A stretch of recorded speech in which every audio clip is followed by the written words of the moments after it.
état de santé, sécurité, existence de potentielles doublures et de bureaux identiques dans l'ensemble de ces demeures. Vladimir Poutine fait l'objet des plus folles spéculations, mais également révélations. Ainsi, Gleb Karakulov, ancien officier de la garde rapproché de l'autocrate russe, a récemment révélé que son ancien patron était rarement au Kremlin, afin de brouiller les pistes et de garantir sa sécurité. Mais ce n'est pas tout. Je pense qu'il est protégé d'une vraiment manière exceptionnelle, on goûte sa nourriture, comme au temps des tsars, dévoile ainsi sur le plateau de LCI Hélène Blanc, politologue spécialiste de la Russie et du monde slave et chercheuse au CNRS, Centre national de la recherche scientifique. Il a peur d'être empoisonné, parce que le poison est dans l'ADN de la Russie depuis Ivan le Terrible.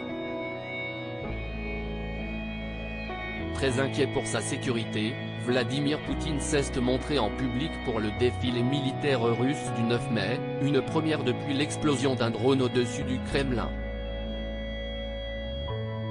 Vladimir Poutine a 70 ans, retour sur son évolution physique en images. Et Vladimir Poutine est-il paranoïaque? Hélène Blanc décrit un chef d'État russe apeuré de tout et qu'elle n'hésite pas à qualifier de paranoïaque.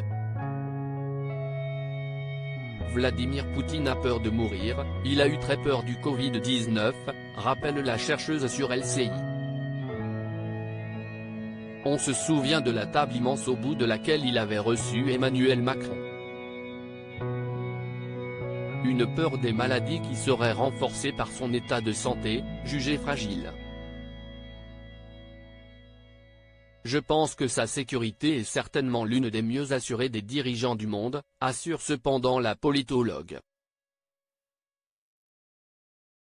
Il est protégé de toutes les manières, mais il n'empêche pas que quelqu'un qui est paranoïaque doit trouver que ce n'est jamais assez.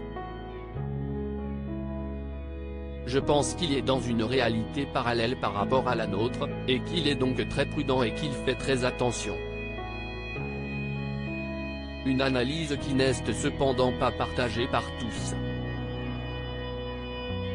Je ne pense pas qu'on puisse appeler ça de la folie, même si je ne suis pas spécialiste en psychologie, avait déclaré le président du Conseil constitutionnel Laurent Fabius en octobre dernier. Crédit photo, Itartas.